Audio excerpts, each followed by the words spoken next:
So they were arrested according to the police, then the vehicle seized and now injured. And that's the story of Ebenezer Tay and his boss. Here's why the police officer picked them up.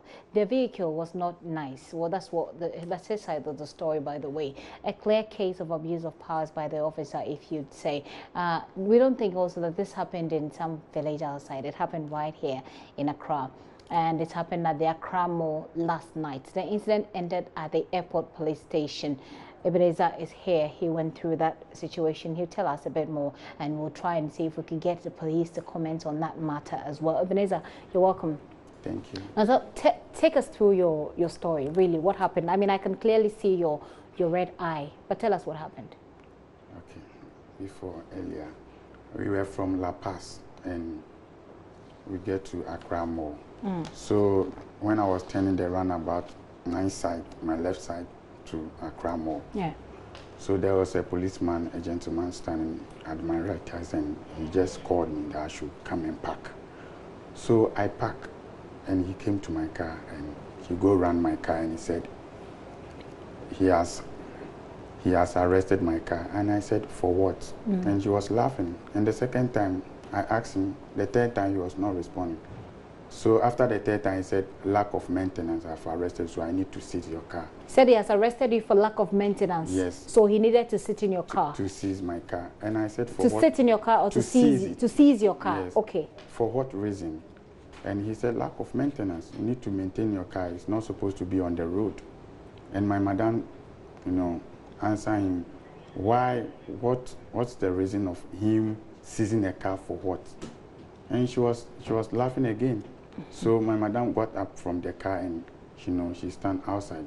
So it was arguing between your madam and the policeman. So the third person came, and he also came around. He just go around the car again, and he also said, "Oh, this car is lack of maintenance. It's not supposed to be on the road." That's another police officer. That's another police officer. Okay. Do you have pictures of the car, right?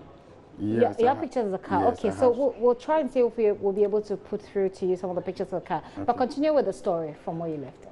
So which was the second policeman also came and said, you're also saying the same thing. So madam said, no, if you have no reason to say by seizing the car because of lack of maintenance, I have somewhere to go, so hey Benny, let's go. And the policeman said, no, you can't go. If you do that, I'll clamp your car. And madam said, for what reason? And they were still laughing. So they make a phone call, they called a third person, which was a policeman. And he also came, he also go around and said, Master, where's your license? And I showed him my license. He said I should give my license. And I said, no, I can't give my license to you because I don't know you. And he said, you have the right to give my license, your license to me. And I said, no, I won't give my license to you. So my madam said, okay, Eben, give your license. And I said, no, I can't give my license to him. And madam said I should give the license to him, herself, so that you give it to the policeman. Okay.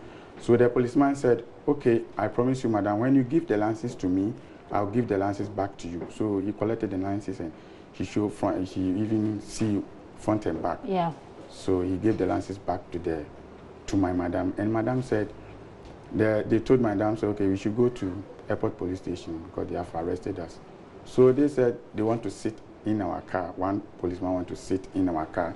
And we told the policeman, once we say our car is lack of maintenance, you are not allowed to sit in our car. So you should sit on your motor, then also sit in our car. Then we you prevented the police from sitting in your car to the airport police station? Yes. Okay. So they said I should move forward. And I said, no, you go, we follow you wherever you go. Because we don't know, actually I don't know the way to pass to go to the airport police station. Okay. So we followed them to the airport police station, and I parked, and madam got up. He went to the office. So I was behind, and the two policemen who took us to the police station, were having a conversation between the chief officer, the station officer. So as soon as madam got there, when madam got there, the chief officer started, insulting madam. The chief police officer at airport? Yes, she was insulting my madam. And madam didn't mind her, so he greeted her, didn't mind. So he went straight to the veranda and asked, what is going on here? And nobody was answering anything. So there was a lady, a woman, rather, answering her, okay, we need to check the car. So they went to check the car, and he came back and said, oh, the car is too old. It's lack of maintenance. So what is it that they saw on the car that gave them the impression that the car was so old that they kept saying? They didn't give us any reason for that matter. They just say the car is old and it's lack of maintenance. Okay. So we can't use the car. So this is what they were saying before. So Madam was still, asking them what is going on. They should tell us something. So what happened? At what point did the police start beating you up? The woman who came to look like he go around my car finally came to me and said, Master, who is the driver? And I said, me. And he said, bring your license. And I gave my hand over my license to her. And he said, okay. And he took the license and went inside and came back. So when she came back, nothing was, question. No, nothing happened. Nothing happened. So you wanted to follow up on your license, I was standing without nothing. So the chief officer was having some argue with my madam, and madam said, okay, since you are not telling us what is going on, then I'll video you guys.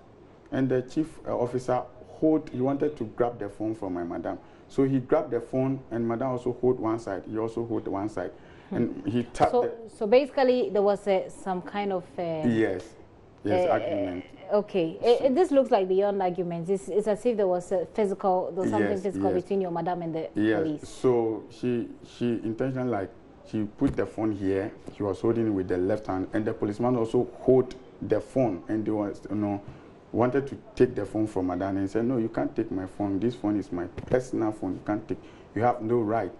So the policeman was still like, his hands were still there. Okay, fast forward the story so that because of time, so that now tell us what happened between you. What happened before the police started beating you up? Why do you have this red eye now? The woman who came to look around, who collected my license before, came to me that they want my driving the car key. Okay. So I was having the car key, including our house key. Yeah. So I gave the key to my madam.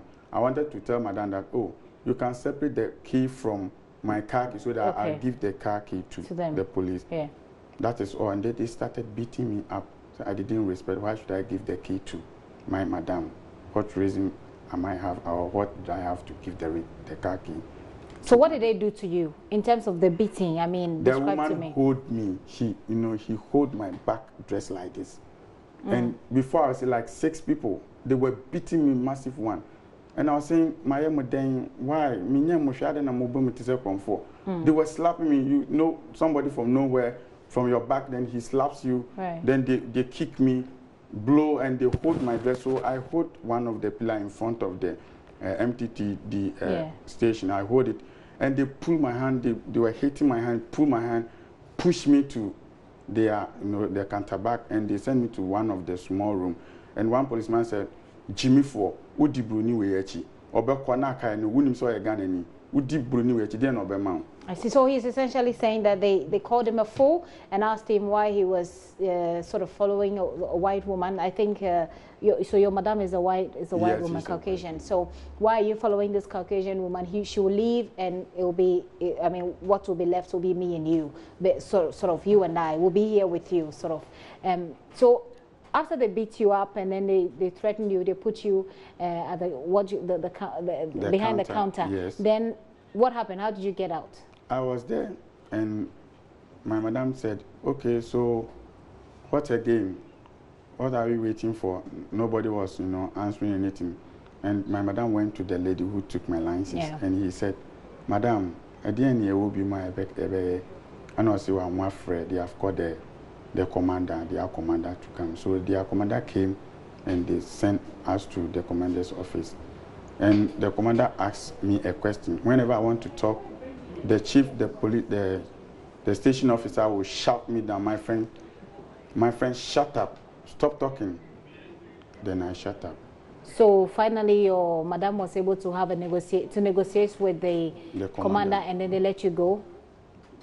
Is that what happened? Yes. So we came back from the commander office, and the commander also went to my car and looked around the car and said, Master, your tie is not good. Your parking light is also not good.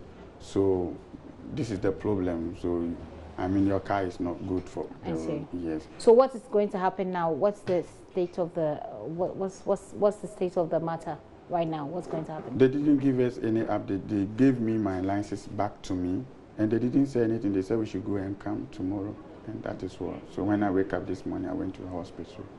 I see. Well, we have been trying to reach the police for their comments on this particular matter. They tell us they're still investigating it, and so they are unable to speak to it. They're not available to speak to it at the moment, but we'll still be we'll keep following up on this particular story. So what's happening now? Are you're still with your mother? We understand that was she also beaten?